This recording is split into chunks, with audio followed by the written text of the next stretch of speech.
writing.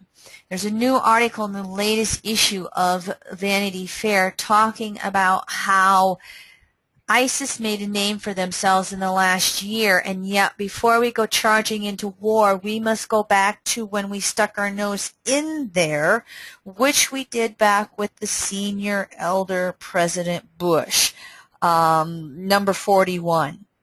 And it's a great article if you want to read and how we can understand a lot of what we're seeing happen over there. The forms that have been created over there are a result of our own messing around.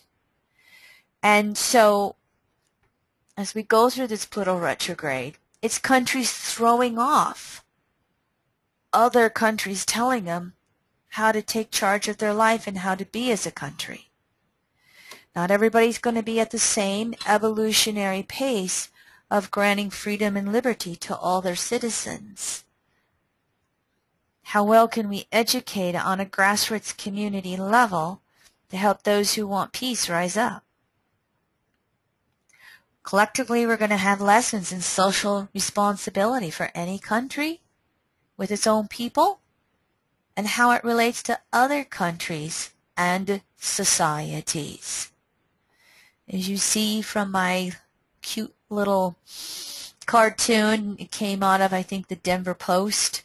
Sometimes it's good when justice isn't so blind. If you haven't heard about this, we've had so many killings of black youth by police, and they've all went, it's all, the cops were doing self-defense. And here we had this innocent bystander record a cop killing a black man over a traffic violation and just outright basically murdering him and then messing with the evidence and claiming it was something else, starting to get away with it, and it made this individual come forth with his video, and it's went viral, and it's basically, how many times does this go on? It would have went on again. I mean, there's so many things that are going, so many archetypes of Pluto and Capricorn, and especially as it's going retrograde, revealing this stuff within just this one instance that's taking place. Kim? Mm-hmm. I'm just wondering if you have all your other apps closed down as you usually do, because you're coming in, you're kind of breaking up a little bit for me, so I just wanted to see if we can address that now. I always have all of my other apps closed down, honey. So Okay. It is just part of the recording. I apologize for that. Has my voice started to come back a little better yet? And Yeah, it'll be fine. I'll let you know if we reach that point where it's not okay. Okay. okay, you're coming through that way as well as I listen to you coming back to me. And so it might be, I'm making a note for voice distortion, so it might be interesting to check out and see how this shows on the tape. Yeah, I think it's Roy? going to be fine. A couple of people have come back and said it sounds okay on the other end of the line, which is what's the most important here. So maybe it's just between you and I and the system. Let's just continue and we'll monitor it. All right. So all groups have to undergo another cycle of social maturization, and especially relative to the current environmental conditionings that exist within any country.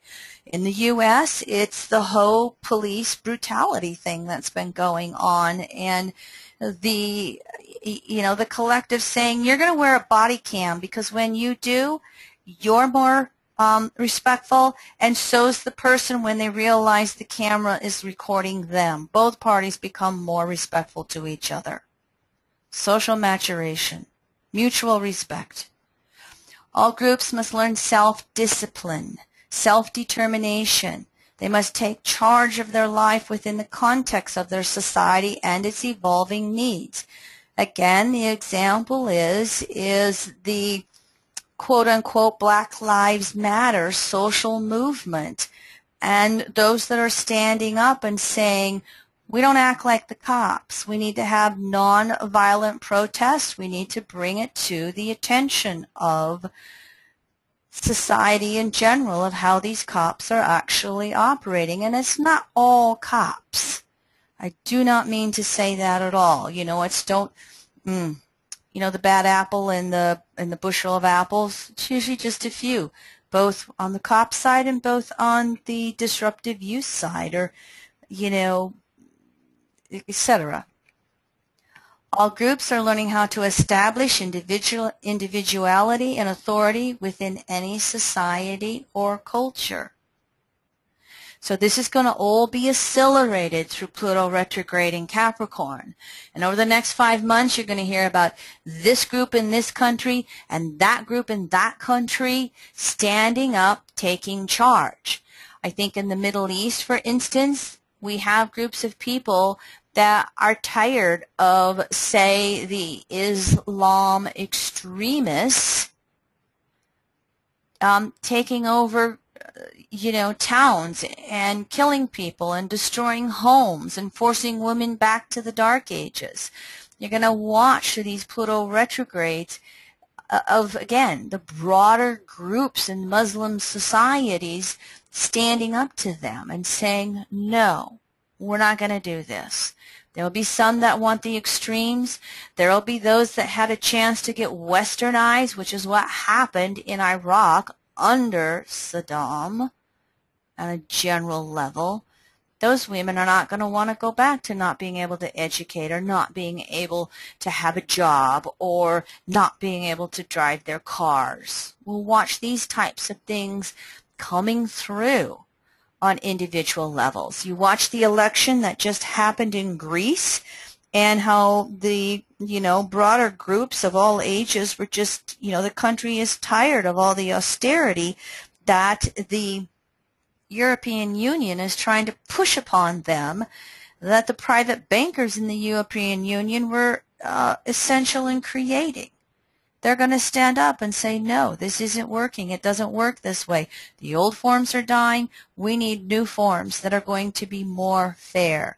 Communities, Cancer polarities are going to be standing up for themselves. Now let me show you this visually. Here's the generic cycle of phases and aspects. You see the 8 phases around here? The last Pluto conjunction, this is 0 degrees Aries, came in. Oops, that should be 1822. I didn't get that corrected. I will correct that before for the slides.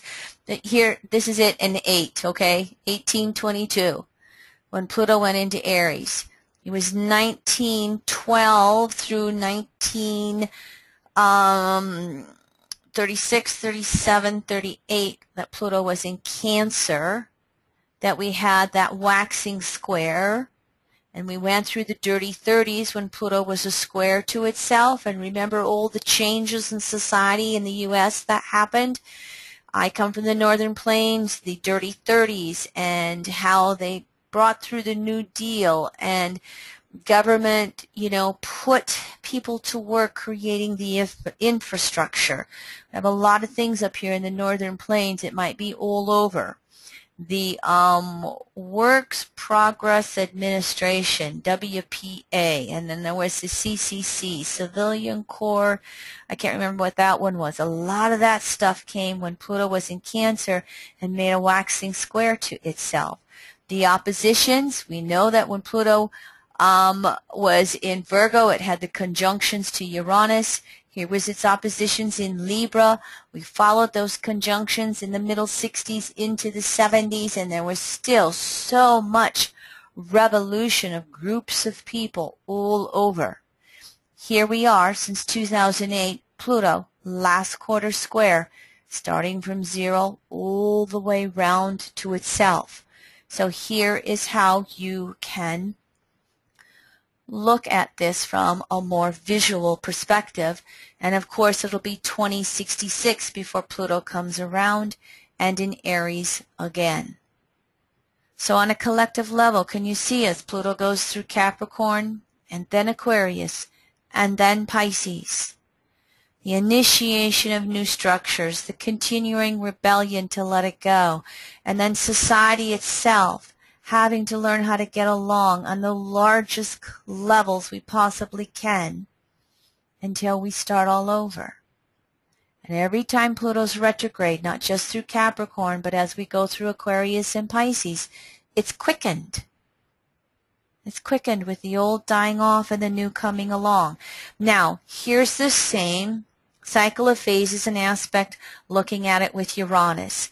Here's Pluto's last conjunction that I talked about. It's as if instead of this being Aries, this is Virgo. We put that conjunction that they had, 16, 17 degrees Virgo right here at 0.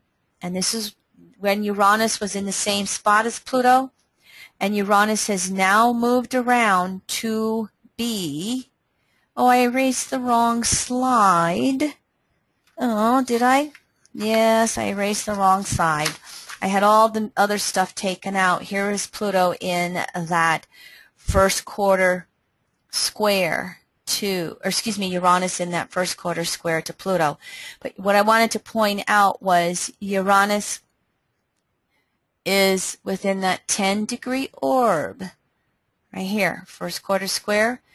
Uranus, as it goes forward and retrogrades, it's within that 10-degree orb all the way through 2019. And as I've said before, 2012 to 2015, we had the 7 waxing squares. Uranus would get 90 degrees and then it'd go back into the crescent phase and be less than 90 degrees. Well, as of March of this year, 2015, Uranus is now beyond that. And I think for these next 4 years, 2015 through 2019, this is when we really see the busting out, the breaking free, the intensity of changes that are going to come.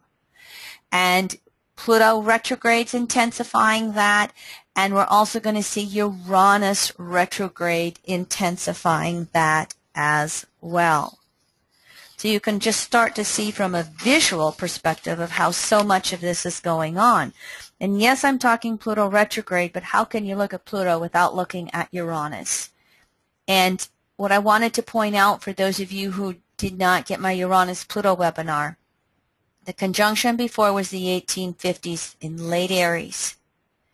And as we move through that, that's when we're laying the initiation, the seed thoughts to the Civil War that came along late 50s into the early 60s. And Pluto conjunctions in 1966, as I said before, remember the Civil Rights Act for blacks was passed. In other words, we've been starting to see the trend or the environmental conditionings with Uranus and Pluto, that there is something to do with race relations between them.